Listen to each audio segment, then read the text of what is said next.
Hello everyone, আসসালামু আলাইকুম। কেমন আছেন সবাই? আশা করছি আল্লাহর অশেষ রহমতে সবাই খুব ভালো আছেন। আলহামদুলিল্লাহ আমরাও ভালো আছি। পুষ্প লাইফস্টাইলের নতুন আরও একটি ব্লগ দেখার জন্য আমি পুষ্প সবাইকে স্বাগত জানাচ্ছি। আজকে ভিডিওটা ডিপ ফ্রিজ পরিষ্কার দিয়ে শুরু করেছি। আর থাকছে আমার সংসারের গোছানো কাজকর্ম। অনেক দিন আগে আপনাদের সাথে শেয়ার করেছিলাম আমার হাজব্যান্ড মাছ কিনতে অনেক বেশি পছন্দ করে। সে আমার জন্য আজকে কি মাছ কেনাকাটা করেছে আর আপনাদের জানতে চাওয়া কিছু প্রশ্ন নিয়ে আজকের ভিডিওটি সাজিয়েছি। আশা করছি বরাবরের মতো আমার ভিডিওটি আপনাদের কাছে অনেক বেশি ভালো লাগবে। ভালো লাগলে অবশ্যই ভিডিওটি শুরু থেকে শেষ পর্যন্ত থাকবেন আর অবশ্যই একটা লাইক দিয়ে ভিডিওটা কন্টিনিউ করবেন।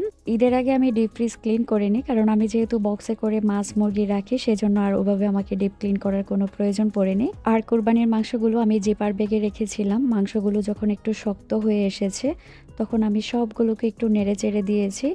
আর এক একটা প্যাকেট এখন একদম আলাদাভাবে আছে, সেই জন্য খুলতে কোনো কষ্টই হচ্ছে না। প্রতিদিন খাওয়ার জন্য মাছ বা মুরগি যে বাজারগুলো করেছি সেগুলো একটু জায়গা বের করে কোনো রকম রেখেছি। আজকে সকালে আমার হাজব্যান্ড বাজারে গিয়ে দেখুন আমার জন্য কত প্রকার মাছ এনেছে। সে মাছ কিনতে একটু আলসামি করে না। এখানে 5 পদের মাছ আছে। আমি দেখে বলছিলাম যে তুমি যে আমার জন্য এত মাছ আনছো আমি কোথায় রাখবো, কারণ ফ্রিজের যে নাজেহাল অবস্থা, আমি এগুলো কোনোভাবে যে একটু জায়গা বের করে রাখবো সেই সাহসটাই পাচ্ছিলাম না। যাই হোক, বই পেলে তো আর হবে না, আমার কাজ আমাকেই করতে হবে। তারপর বিসমিল্লা করে কাজ শুরু করে দিয়েছি। মাংসগুলোকে আমি এক পাশ করে নিয়েছি আর অপর পাশে যে মুরগি বা মাছ ছিল সেগুলোকে বক্সে করে সুন্দর করে সাজিয়ে নিয়েছি। এখন কি মাছ এনেছে সেগুলো একটু খুলে দেখছিলাম। মানে কিনা যখন শুরু করে তখন আর বন্ধ করে না, মনে হয় যে বাজারে সব মাছ কিনে নিয়ে আসবে। এখানে মনে হয় সম্ভবত 2-3 কেজির মতো পাবদা মাছ ছিল। তারপর ইলিশ মাছ এনেছে। ইলিশ মাছ খেতে নাকি অনেক দিন ধরে ইচ্ছে করছে, আর ইলিশ মাছের কিন্তু প্রচুর দাম। আর এই যে এটা হচ্ছে পাঙ্গাস মাছ। আমার বাচ্চারা মাঝে মধ্যে পাঙ্গাস মাছ খেতে অনেক বেশি পছন্দ করে, আমি নিজেও পছন্দ করি। পাঙ্গাস মাছ ভুনা করলে অনেক বেশি ভালো লাগে। আর সাথে ছিল রুই মাছ। অনেকে কিন্তু আছেন পাঙ্গাস মাছ পছন্দ করেন না। আসলে এক একজন মানুষের রুচি এক এক রকম। পাঙ্গাস মাছ ভালোভাবে রান্না করতে পারলে অনেক বেশি মজা লাগে, বোনা টাইপ করলে ভালো লাগে বেশি। আর বাচ্চারা পছন্দ করে, এটার মধ্যে কোনো কাটার ঝামেলা নেই। অন্যান্য মাছ কিন্তু আমার বাচ্চারা খেতে চায় না, শুধু কাটার জন্য। আমার হাজবেন্ডের পছন্দের মাছ কোনটা জানেন? সে বাজারে গিয়ে যদি পচা পুটিও দেখে সেগুলো নিয়ে আসবে বাসায় আর এনে বলবে এটাকে বোনা বোনা করে দাও, বেজে দাও, খেতে অনেক বেশি ভালো লাগবে। আর আমি আনলেই কিন্তু ঝগড়া শুরু করে দিই। পুঁটি মাছ দেখবেন একটু নরম হলেই কাটা কাটা হয়ে যায়, কাটতে গেলেও সমস্যা, রান্না করতে গেলেও সমস্যা। যাই হোক, বাজার থেকে যখন শখ করে মাছ আনে তখন তো আর ফেলা যায় না, খুব সুন্দর করে কেটে তারপর রান্না করে দিতে হয়, যত কষ্টই হোক।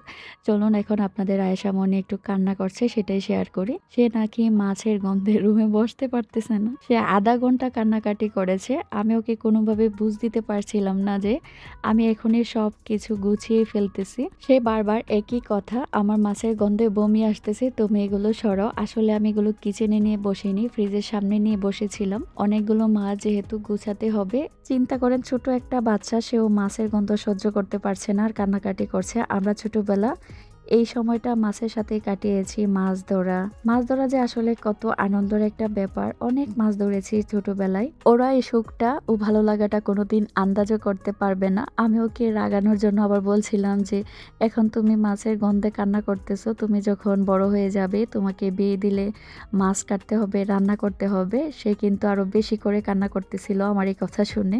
যাই হোক, মাছগুলোকে আমি খুব সুন্দরভাবে ধুয়ে বক্স করে আবার ফ্রিজে রেখে দিয়েছি। পাবদা মাছগুলোকে খালাকে দিয়ে কাটিয়েছি, সেগুলো রেখে দিলাম। আর শিং মাছগুলো এভাবে আস্তায় রেখে দিয়েছি, আজকে আর কাটাইনি, কারণ রান্নাঘরে অনেক কাটাকাটির কাজ আছে। তারপর আবার পাবদা মাছ এতগুলো কেটেছে, সব মাছ একদিনে দিলে খালা ক্লান্ত হয়ে যাবে। পরের দিন বাকি যে মাছগুলো আছে সেগুলো কাটিয়ে ফেলবো। এখন আমি ফ্রিজের যে চারপাশটা আছে সেটা আমি একটা জালির সাহায্যে ঘষে একটা তৈলে দিয়ে মুছে নিচ্ছি। এই পাশটা অনেক বেশি ময়লা হয়েছিল। এখন উপরের যে গ্লাসগুলো আছে সেগুলো আমি লাগিয়ে দিব। গ্লাসগুলো ধুয়ে দিয়েছি। আজকে ডিপ ফ্রিজটা পরিষ্কার করে ফেলেছি। আমার নর্মাল ফ্রিজটার অবস্থাও খারাপ, সেটাও সময় সুযোগ বের করে তারপর ওই ফ্রিজটা আমি পরিষ্কার করে ফেলবো। আসলে একদিনে এত বড় বড় কাজ করা যায় না সংসারে। নর্মালি অন্যান্য কাজ তো থাকেই, ঘর গোছানো, রান্না বান্না, বাচ্চা কাচ্চা থাকলে কিন্তু কাজের প্রেশারটা অনেক বেশি থাকে।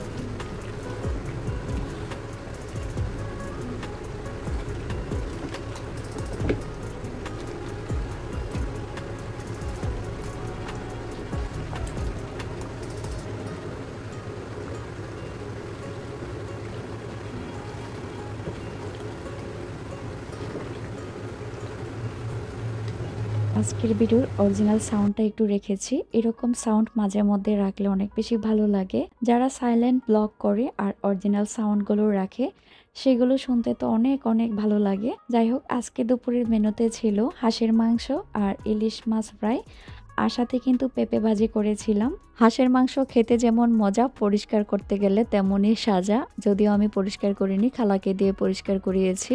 খেতে অনেক বেশি মজা হয়েছিল হাঁসের মাংসটা। রান্নাটা হতে হতে আয়েশা মনিকে গোসল করে দিয়েছি। আজকে কিন্তু তাকে লাল পরি সাজালাম। ওই যে 4টা গজ কাপড় কিনেছিলাম সেগুলো দিয়ে আমি প্লাজো সিস্টেম করে হাতা কাটা দিয়ে জামা বানিয়ে দিয়েছি, মানে একটু 3 পিসের মতো করে 2 পিস আর কি।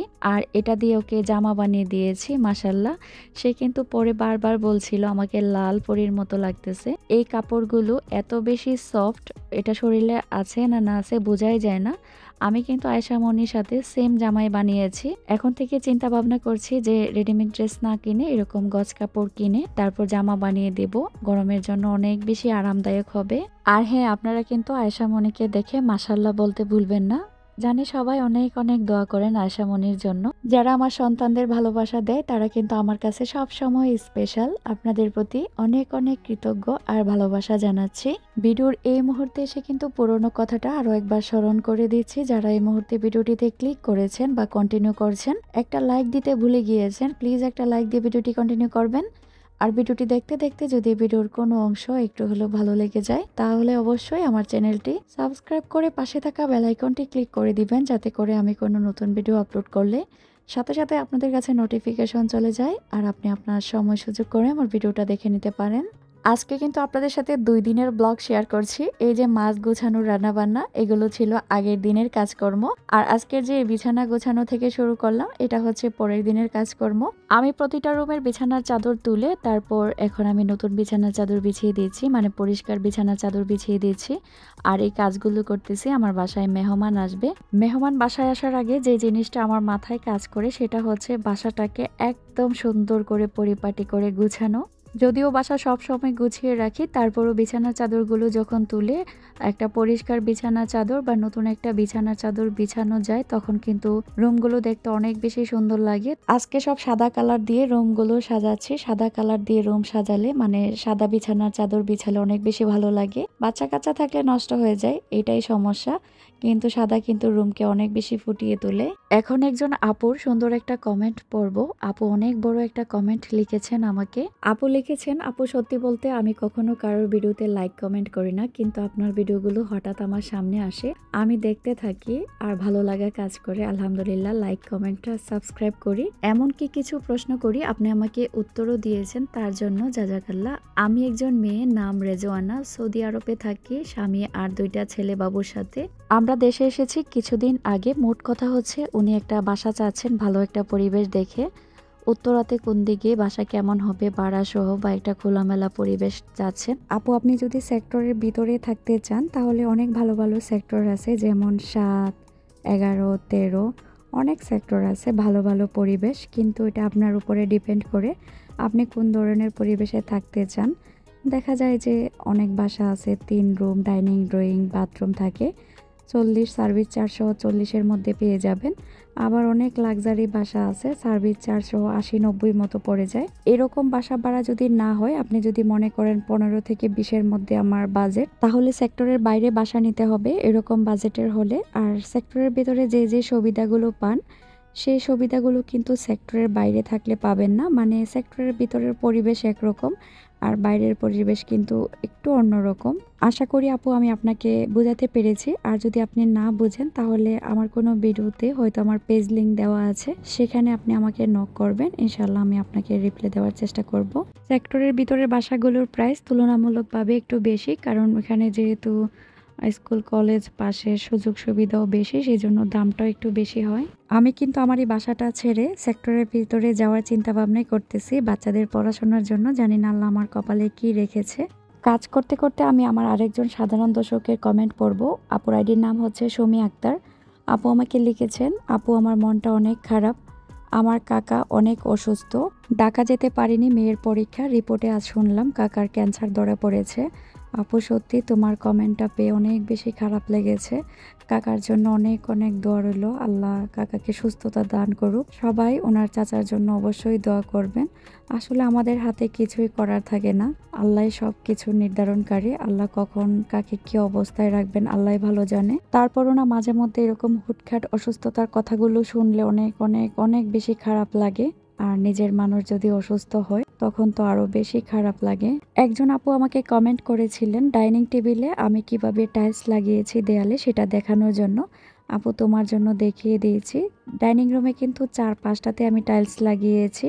শুধু ডাইনিং রুমে না, আশপাশে আমার যেখানে মনে হয়েছে টাইলস লাগালে সুন্দর লাগবে সেই জায়গাগুলোতেও আমি টাইলস লাগিয়ে দিয়েছি। আশা করি তুমি দেখে বুঝে নিয়েছো। ভিডিওটা আর অল্প সময় আছে, জানি না অল্প সময়ের মধ্যে আরও একজন আপুর কমেন্টের রিপ্লাই দিতে পারবো কিনা। আপু আমাকে 2বার করে কমেন্ট করেছে আমার হাতের যে আংটিগুলো আছে সেগুলোর ডিজাইন দেখিয়ে দেওয়ার জন্য, এবং আমার মেসেঞ্জারও নক করেছে। ওনার নাকি ডিজাইনগুলো অনেক ভালো লেগেছে বা এটার দাম কত পড়েছে, ওজন কতটুক। যদিও আপু এটার দাম সম্পর্কে বা এটার ওজন কতটুক আমি সঠিকটা জানি না। আমার হাজবেন্ডকে জিজ্ঞেস করেছিলাম, সে যতটুক বলেছে তাই তোমার সাথে শেয়ার করব। আমার কিন্তু 2টা আংটি সেম, মানে সেম মাপের। একটা মনে হয় একটু এদিক সেদিক। আগের যে আংটিটা এটা মনে হয় 8 আনা, আর এখন যে নতুন এনেছে এটা মনে হয় 7 আনা। আগের দাম তো অনেক কম ছিল, এখন কিন্তু স্বর্ণের দাম অনেক বেশি। এখন যে আংটিটা এনেছে এটার দাম প্রায় 60,000 টাকা। স্বর্ণ গয়নার মধ্যে আংটিটা পরতে আমি বেশি পছন্দ করি। আর যা আছে স্বর্ণ সব আমার এখানে, বেশি স্বর্ণ গয়না আমার নেই। এতটুকুই আছে আমার বর্তমান স্বর্ণ। আর আপু আমার আয়েশা মনির মতো নাকি তোমারও ছোট্ট একটা আয়েশা মনি আছে, তার জন্য কানের জিনিস বানাবে। আয়েশা মনির জিনিসটা দেখানোর কথা বলেছিলে, তো আয়েশা মনির জিনিসটা একটু দেখিয়ে দিয়েছি। এটা মনে হয় 1.75 গ্রাম। আমার হাজব্যান্ড আমাকে বলেছে এটার দাম মনে হয় বাংলাদেশি টাকায় 6-7 হাজারের মতো পড়েছে। আসলে আমি যতটুক জানি ততটুকুই তোমাকে বুঝিয়ে বলেছি, জানি না তুমি কতটুক বুঝতে পেরেছো। এর চেয়ে বেশি আমি ভালো জানি না স্বর্ণের ব্যাপারে। যতটুক মুখে মুখে শুনেছি সেটাই তোমার সাথে শেয়ার করেছি। মোট কথা হচ্ছে তোমরা যখন আমাকে কোনো কথা জিজ্ঞেস করো বা একটা জিনিস সম্পর্কে জানতে চাও, আমি চেষ্টা করি সব সময় তোমাদের রিপ্লাই দেওয়ার। আমি কিন্তু ইদানিং অনেক মোটা হয়ে গেছি, আংটিগুলো আঙ্গুলে লাগেই না, অনেক টাইট হয়ে গেছে। যাই হোক, তাহলে আজকের জন্য আমি এখানে বিদায় নেব। নতুন আরও একটি ব্লগ দেখার আমন্ত্রণ জানাচ্ছি।